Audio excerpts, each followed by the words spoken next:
Estamos en el Limón Revoltoso, en la onda local de Andalucía, en este nuevo espacio, en una habitación propia de radio. Al otro lado Nuria y en este María, susurrando y enredando una semana más.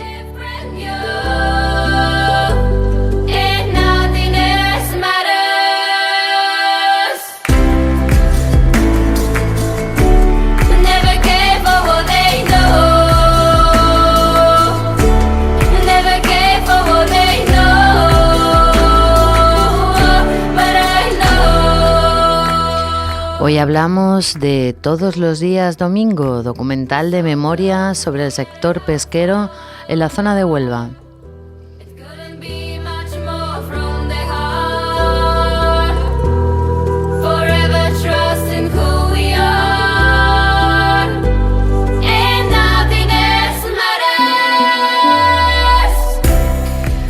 Y lo hacemos de la mano de su director, Abraham López Feria.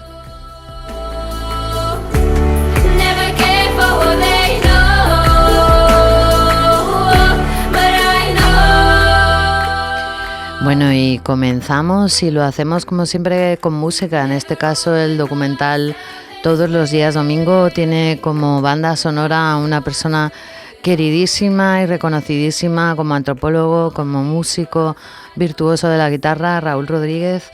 Y buscando temas, digo, bueno, a la mar tiene que ser la banda sonora apropiada.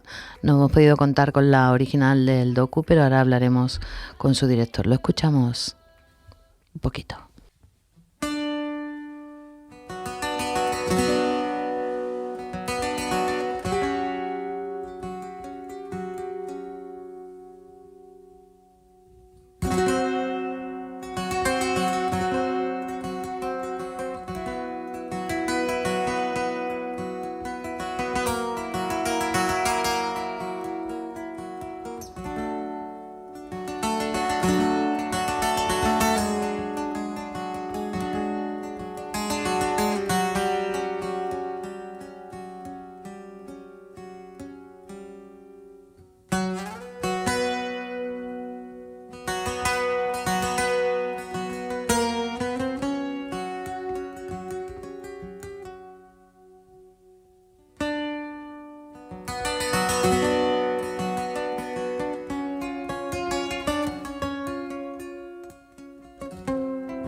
Bueno, meterse casi en el agua, en la mar. Tenemos al otro lado del teléfono al director, pero antes quería presentar el docu y ahora lo saludamos y le damos la bienvenida. Como carta de presentación trae ya un premio, trae el premio Biznaga de Plata en la sección Cinema Cocina del Festival, de la última edición del Festival de Málaga. Bienvenido, Abraham, a la onda local de Andalucía. Hola, ¿qué tal? Hola, buenas tardes, María. Muchísimas gracias. Bueno, sabes que vamos a contar un poco la intrahistoria, por lo menos la mía, respecto al docu. Estábamos en un taller que es maravilloso de Nomadox, de Antonio Rodrigo, y apareciste por allí y nos enseñó, bueno, como otros proyectos que nos enseñaron a todo el alumnado. Yo estaba de alumna del taller de documental social, un teaser que nos dejó atrapados a todos y dijimos, yo queremos verlo entero. ¿Te acuerdas, no?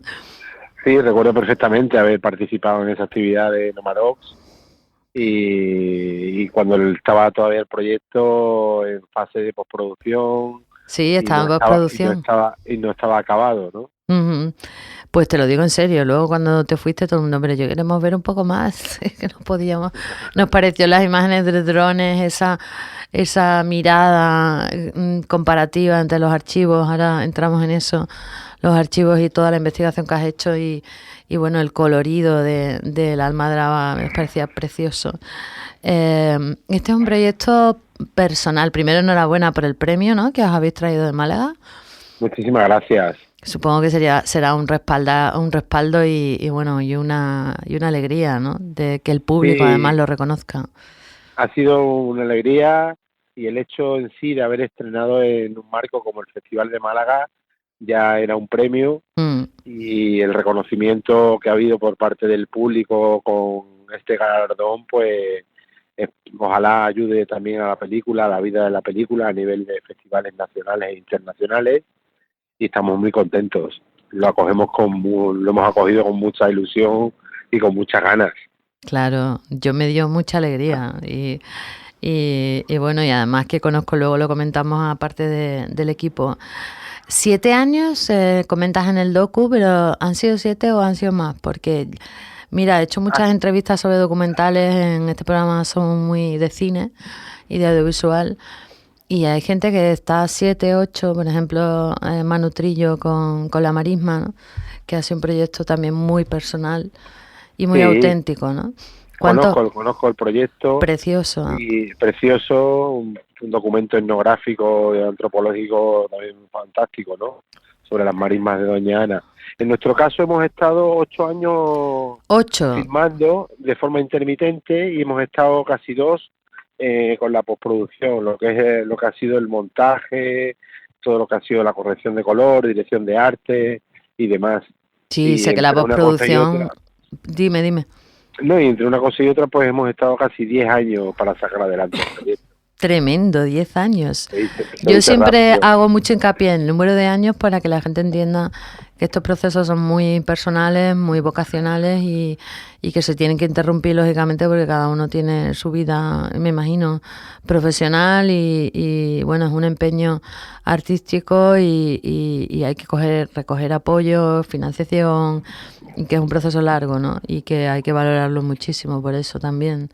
Eh, Sí, totalmente, María. Y además, en mi caso, además de que es un proyecto muy personal, inicialmente surgió como un documento familiar en ujú. el cual yo quería tener un testimonio y un registro de lo que había sido la vida de mi abuelo, concretamente, y de mis abuelos, y de mi abuelo vinculado al mundo del atún. Ujú. Entonces yo he llegado al proyecto cuando decidí hacerlo película documental ha sido casi de manera o sea, ha sido muy mágico y ha sido un proceso inesperado, porque ya te digo que inicialmente era un documento personal y familiar lo que yo empecé a captar, Tú pero empezaste a grabar a tu abuelo y a tu abuela, sí, a correcto, Domingo y Paca, y ¿no? para acá, y me di cuenta de que había una historia ahí muy interesante, no solamente del relevo generacional que había habido en mi familia, de ronqueadores y maestros mojameros, sino que hablaba de las señas de identidad y de la identidad de los pueblos de la costa de Huelva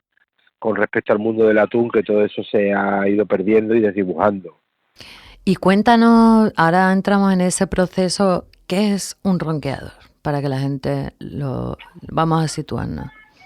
Pues el ronqueador es la persona que se encarga del despiece del atún.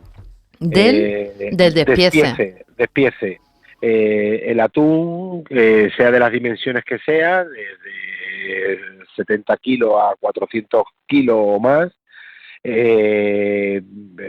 está entero y ese atún hay que dividirlo en cuartos. Los cuartos blancos que se llaman y los cuartos negros. Y hay que despiezarlo y en ese despiece pues hay una parte que se dedica a la elaboración de mojama, se dedica Es a la como, y elaboración. además lo cuentas muy bien en el documental, que había como un atún para pobres, ¿no? Y un atún para ricos, ¿no?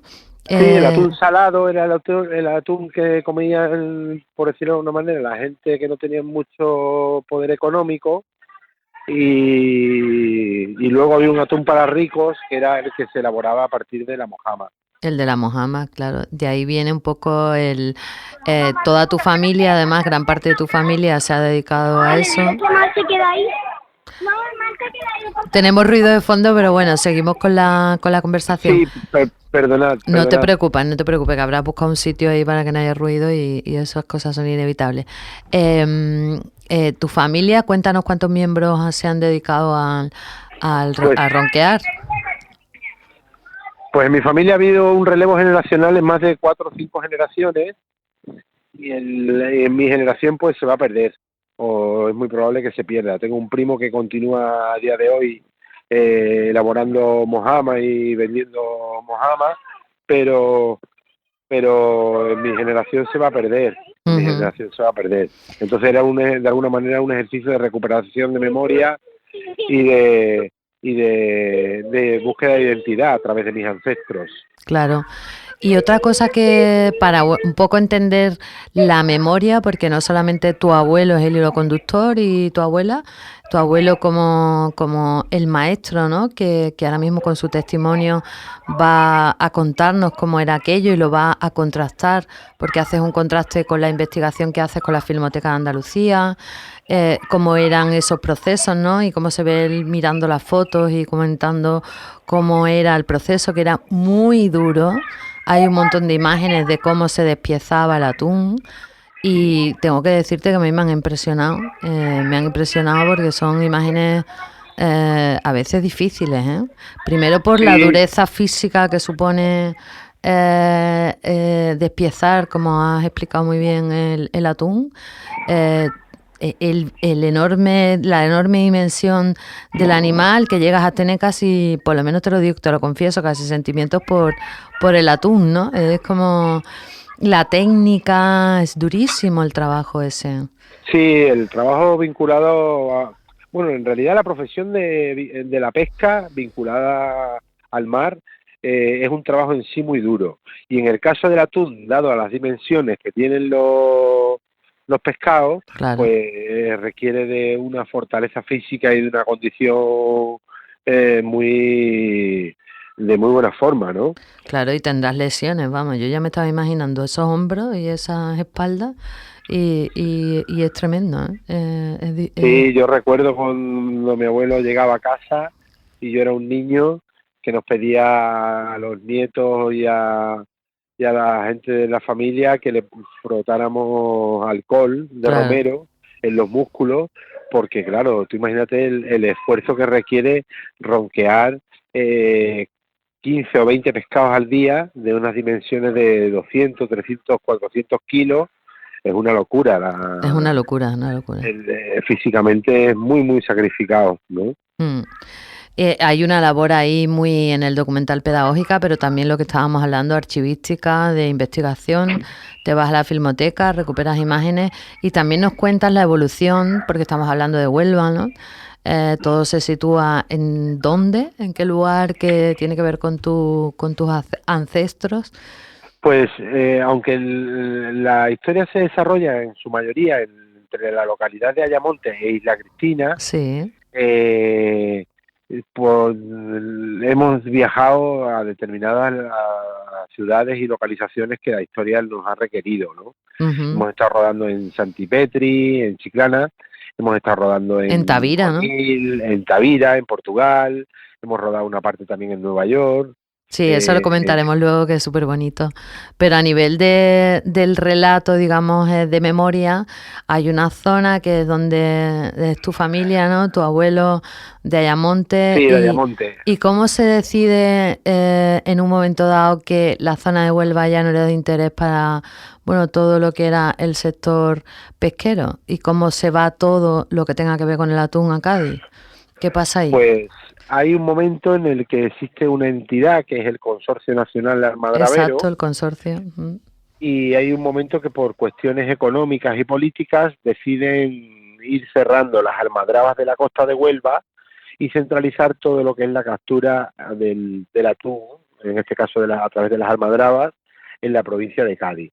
Y eso fue un punto de inflexión, ¿no? Porque mucha de la gente que estaba vinculada al mundo de las almadrabas y al mundo del atún, se tuvieron que ir como temporeros a la provincia de Cádiz. Y entre ellos mi familia. Claro, te iba a decir, afectó a tu familia, ¿no? A la zona de Conil, Santipetri y todo eso, ¿no? Correcto, a la zona de Cádiz, que fue donde se ubicaron las almadrabas. Almadraba, por cierto, que te interrumpo. Sí. Almadraba, que es una palabra árabe que lo dices en el documental, me encanta porque me suena, la palabra almadraba me parece muy bonita. ¿Qué significa? Red de... Sí, es un laberinto de redes. Eso, laberinto de redes. Un laberinto de redes, ¿no? Y entonces se va a Cádiz, sí. Sí, y es una tradición que se remonta hace miles de años, ¿no? O sea, el arte de la almadraba en sí, aunque han evolucionado algunos aspectos técnicos de la captura, sobre todo cuando se levantan los atunes y demás, pero lo que es el sistema de redes y el laberinto, eso no ha variado y no ha cambiado en miles de años. Sí, como todo lo árabe que hemos aprendido en realidad. Hay muchas cosas con las que regimos en Andalucía que tienen que ver con lo árabe, ¿no? Sí. Esa sabiduría del agua, de la gestión del agua, de muchas cosas. Sí. Y entonces llegamos a Cádiz y ahí es donde se pierde también la industria, entiendo, conservera, ¿no? Todo lo que es lo conservero, ahí, ¿qué pasa con eso? Pues mira, en el momento que Huelva. cierran Sí. en el momento que cierran las almadrabas, en la provincia, en la costa de Huelva, y se desplazan o se centraliza todo lo que es la captura del atún en Cádiz, hay un momento en el que las industrias conserveras que había en este territorio, concretamente en Ayamonte, pues empiezan a no producir ya el atún rojo enlatado, sino que deriva en otras especies, ¿no? Como es el caso de la sardina, que se estivan o se envasan o se hacen salmuera, todo lo que son la melva, otras especies se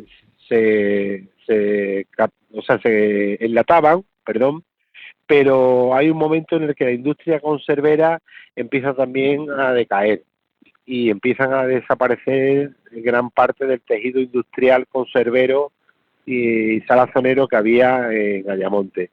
Y eso se muestra en la película, ¿no? Y se habla de ello, de cómo llegó a ser el centro de producción nacional de atún rojo más importante del país, o uno de los más importantes del país, prácticamente hasta hoy día, que continúan algunas empresas conserveras,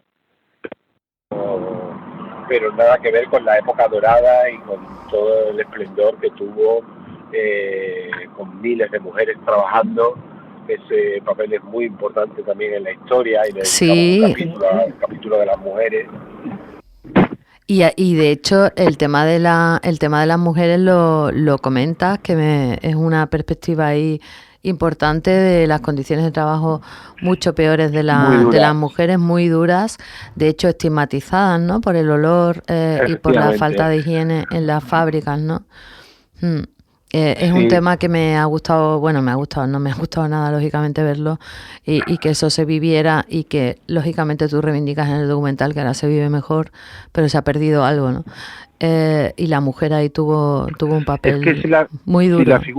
Si la figura de las mujeres, las industrias conserveras, o sea, es que van vinculadas, o sea, la mano femenina o el trabajo femenino era el que sacó adelante gran parte del tejido industrial conservero. Eran las mujeres las que limpiaban el pescado, las que lo preparaban, las que lo envasaban, y eso a día de hoy sigue siendo así. Y con unas condiciones salariales muy, muy diferentes a la de los hombres, ¿no? Afortunadamente eso ha cambiado. Eso sí, ¿no? Ha cambiado, entiendo que sí. Ha cambiado, pero antiguamente o en décadas atrás el trabajo femenino estaba muy mal pagado, o peor pagado que el de los hombres,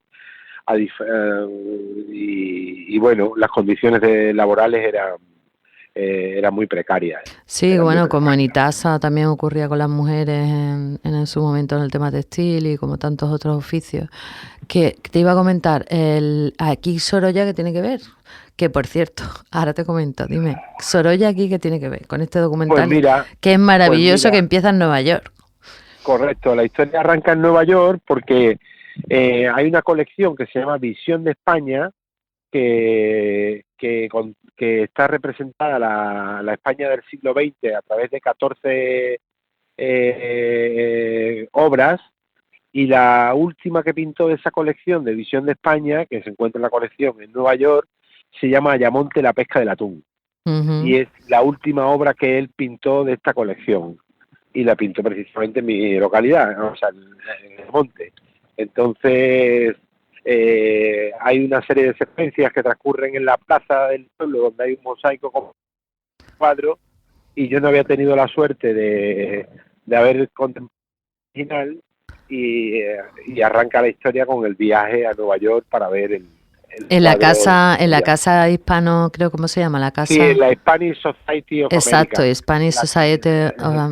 ¿Sabes por América, qué te sí. iba a contar? Porque en Bellas Artes, en el Museo de Bellas Artes de Sevilla, hace ya bastantes años hubo una exposición de toda, bueno, de una obra ingente, de la obra de Sorolla, que yo admiro profundamente por esas sombras moradas y por ese dominio de las texturas y de la sensualidad y de todo, y de la sensorialidad. Y me acuerdo perfectamente de ese cuadro. Me acuerdo perfectamente porque lo tuve, que era de grandes dimensiones. Los cuadros de Sorolla, muchos eran grandes. Y bueno, hay una conexión, entiendo, de te vas a Nueva York y con Ayamonte y con tu abuelo, claro. Que Efectivamente. acabáis sentados los dos ahí en esa plaza. En el mosaico conmemorativo de ese cuadro, sí. Y luego ya, para ir un poco cerrando, me gustaría que me comentaras que la parte emocional me imagino que habrá sido dura, se ve el final de tu abuelo, ¿no? Cómo lo cuidáis, ¿no? Cómo lo mimáis y cómo sale, además es casi el título del documental, domingo, todos los días son domingos.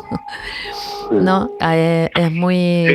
Emocionalmente ha sido un proceso y un viaje intenso, ¿no? Me imagino. Pero la verdad es que ha sido una experiencia preciosa, ¿no? No solamente por el hecho de haber compartido con él y con mi abuela muchos momentos tan inolvidables ya, sino porque al final la película es una película de pérdidas, es una película de pérdida de identidad, de pérdida de memoria, y en mi caso pues de pérdida también de seres queridos, ¿no? Claro. Y sale, sí, y además hay una pregunta que te hago también. Este testimonio me parece impagable, ¿no? De que nadie sabía, yo sinceramente desconocía que en Huelva hubiera habido, toda esa influencia. También. Y que tú lo has recuperado, ¿no? Es un archivo impagable, has juntado un testimonio real con archivos antiguos y bueno, y has reivindicado eso que existió y que ya no está, ¿no? Es muy importante ese trabajo de memoria. Me parece yo fundamental. creo que cuando ya decido convertir el proyecto personal en película, hay un momento que veo muy claro de que es importante reclamar la identidad y la memoria de Huelva con respecto a las aldeas, ¿no? Sobre todo teniendo la historia tan longeva y tan intensa que ha tenido el mundo de las almadrabas en Huelva. Y es gran desconocida esa información, ¿no? Porque todo el mundo asocia hoy día con Cádiz, ¿no? Sí. Pero en la película lo dejamos claro, ¿no? De que aquí hubo también almadrabas, de aquí hubo muchas personas y muchos profesionales vinculados a ese mundo, y que por desgracia pues ha desaparecido todas esas huellas de las almadrabas, y con respecto al mundo de las industrias conserveras sigue habiendo fábricas y sigue habiendo empresas tanto en Ayamonte como en Isla Cristina que se dedican a la actividad conservera, pero ya no el oficio, ¿no? El oficio, la esencia de todas las personas que construyeron una vida alrededor de eso, que tu abuelo dice que es muy dura, ¿no? También sale la cara oscura, ¿no? De una vida dura, muy dura, criar a hijos y hacer un trabajo tan difícil, ¿no? Una cosa que te voy a preguntar es por el equipo, porque conozco a Antonio, que ha estado con el montaje contigo. Sí. Que ha sido una postproducción complicada, y luego a Pedro Saavedra, ¿no? Que también lo conozco, ha estado aquí conmigo en algún proyecto de fotolibro, haciéndole la entrevista en la dirección de arte, y Raúl Rodríguez, ¿no? En la banda sonora. Trabajar con estas personas ha sido un regalo. Claro, es que es un top. Porque sí, han hecho que el proyecto pues hiciera también mucho. La música, por ejemplo, lo último que estabas comentando de Raúl, es espectacular el trabajo que ha hecho, la composición y producción de la banda sonora, y eso le da otro empaque, le da otra fuerza, ¿no? Musicalmente creo que es muy potente. A nivel de color, pero también ha hecho un trabajo fantástico, y a nivel de dirección de arte. Sí, se nota un trabajo muy... Recuperando tipografías antiguas de aquí del territorio, y cómo ha jugado él para la dirección artística con diferentes elementos de la historia, ¿no? Y en el caso de Antonio, pues, hemos tenido que pensar mucho. Se te escucha ahí entrecortado. En el caso de Antonio con el montaje, pues ha sido un pulso continuo, porque yo como realizador estaba muy encariñado con muchas cosas del material. Claro, y viene él y te dice, esto no puede ser tanto. Efectivamente. Entonces, y además un mano a mano, claro, no cuando hay una superproducción, y te lo digo que se te escucha regular y te voy a apoyar un poco ahí.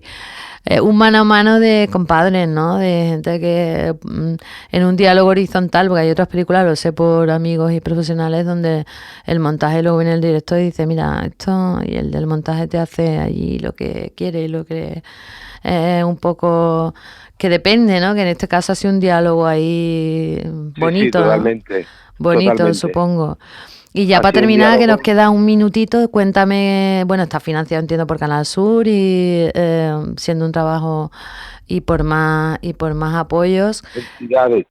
Sí, es importante destacar que el proyecto, es decir, el apoyo que ha recibido por parte de Canal Sur Televisión, la Diputación de Huelva, el Ayuntamiento de Ayamonte, el Ayuntamiento de La Cristina y Usisa, no hubiese sido posible, ¿no? Porque gracias a estos apoyos hemos conseguido acabar la película y que tenga la factura que finalmente ha tenido. De muchísima calidad. 2 segundos ya, cuéntame así recorrido, ¿va a dónde va? ¿Va a algún lado? Pues mira, estamos ahora mismo en la fase de envío a festivales tanto nacionales como internacionales, y ya en los próximos días sabremos a dónde vamos, cuál es el recorrido que va a seguir la película. Estamos esperando, hemos enviado a decenas de festivales, como te indicaba, tanto de carácter nacional como internacional, y estamos a la espera de respuesta. De respuesta. Y bueno, confiando en que la película pues va a tener un recorrido, y que a lo mejor el hecho también de haber sido galardonada en Málaga pues puede que ayude, claro, seguro, a esa trayectoria. Y además es un relato universal, el relato de memoria, la pérdida de oficios, ¿no? El cambio de paradigma, ¿no? En el que estamos, donde, bueno, es imprescindible saber de dónde venimos, ¿no? Así que yo le auguro muchos éxitos, y nos tenemos que despedir. Y te agradezco muchísimo. Gracias, María, a vosotros por la invitación, y ha sido un placer. A ti por estos proyectos que nos dais desde Andalucía. Gracias. Chao. Pues nos vamos. Esperen noticias del docu y véanlo. Chao.